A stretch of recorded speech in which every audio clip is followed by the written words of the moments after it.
Welcome to The Explainer. Today, we are diving headfirst into a paradox that's really at the heart of our future: how the exact same artificial intelligence that's supercharging our economy might, just might, be the key to rebooting our democracy. Okay, let's start with a number.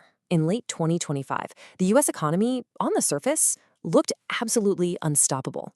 We're talking a GDP surging at an incredible 4.3% annualized rate. And the engine behind that massive boom? You already know. It was AI. But here is the thing. Beneath those big, flashy headline numbers, there was a completely different story. For millions and millions of people, this AI-powered boom felt like a party they weren't even invited to. It was exposing this deep, painful divide that's reshaping our entire society. And that brings us right to the core of the problem. This division has a name that you're hearing more and more from economists: the K-shaped economy. It's a really powerful way to picture what's happening, with AI just flooring the accelerator on prosperity for some while leaving so many others in the dust. So what is it exactly? Well, a K-shaped economy is what you get when, after some kind of downturn, different parts of the economy just recover at wildly different speeds. It's like a fork in the road.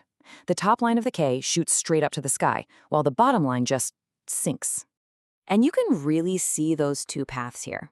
On that upward path, you've got your asset owners, shareholders, elite knowledge workers, the folks whose wealth is just exploding. And on the sinking path, you've got service workers, low-wage earners, and marginalized communities, all feeling more and more insecure.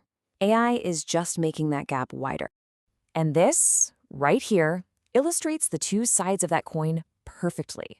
For corporations, AI is an absolute dream come true. I mean, we're talking cost reductions of up to 42%, saving employees 2.5 hours a day.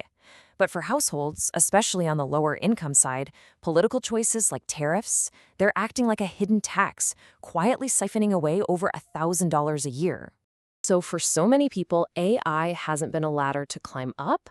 No, it's felt more like a trapdoor suddenly opening right under their feet. And look, economists like Paul Krugman argue this isn't just technology doing its thing, it's the direct result of political choices that we have made. Which leads us to this really radical question, and it's at the very heart of what we're talking about today. What if AI, the very tool that is making this inequality worse, could be turned around and used to reverse it? What if we could take this unbelievable power, and instead of just using it for corporate profits, we use it to fundamentally rewire democracy itself? So what's the solution then? Well, the idea is to start thinking of AI as democracy's new exoskeleton. It's not about replacing human judgment, it's about building a framework into our civic life that amplifies the power and the voice of everyday citizens, giving all of us new strength to shape our world. You see how this just flips the entire script? Instead of AI being a tool for some big brother government to watch you, it becomes a tool for you to watch Big Brother. This is all about what some people are starting to call reverse surveillance, using this tech for radical transparency and for citizen oversight. Okay, so that sounds good in theory, but how does this actually work in practice? Let's get into the blueprint for rewiring the rules of power, and we're going to start with the very laws that shape all of our lives. First target on the list: killing the 1,000-page bill. We've all heard about these things, right? These monstrously long pieces of legislation, but their complexity, that's not a bug, it's a feature. It's designed that way, on purpose, to hide who really benefits from the policies buried deep inside. And this is where AI becomes a total game changer. An AI tool can take that 1,000-page monster and in just minutes summarize it in plain English. But it doesn't stop there. It can analyze the text to show you the winners and the losers. It could flag a little clause on page 842 that gives a huge tax break to one specific industry, while also showing you how it cuts funding for your local bus route. And suddenly you, as a citizen, have the power to ask, hey, how does this affect my family? Now, this kind of power isn't just for analyzing laws. It could completely upend political campaigns. Let's just imagine a hypothetical primary. On one side, you have that traditional, consultant-driven, top-down machine that runs on big donor money. But on the other, you could have a campaign built from the ground up as an AI-augmented grassroots movement. So what does that AI-augmented movement actually look like? Well, it can mobilize young and underrepresented voters on a massive scale.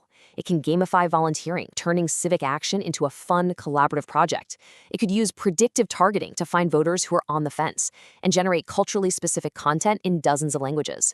It literally transforms passive supporters into active architects of a political movement.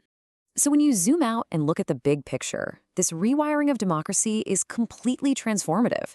In legislation, that complexity that used to hide inequality becomes a system where voters can analyze bills in real time. In elections, the huge threat of deepfakes and misinformation gets countered by AI that can actually detect fraud. And in our justice system, the shadow of biased rulings gets dragged into the light by AI audits that demand transparency. And let me tell you, the stakes could not be higher. AI is projected to add nearly $16 trillion to the global economy by 2030. That is a staggering amount of wealth. The real question isn't whether it's going to be created. The question is, where is it all going to flow?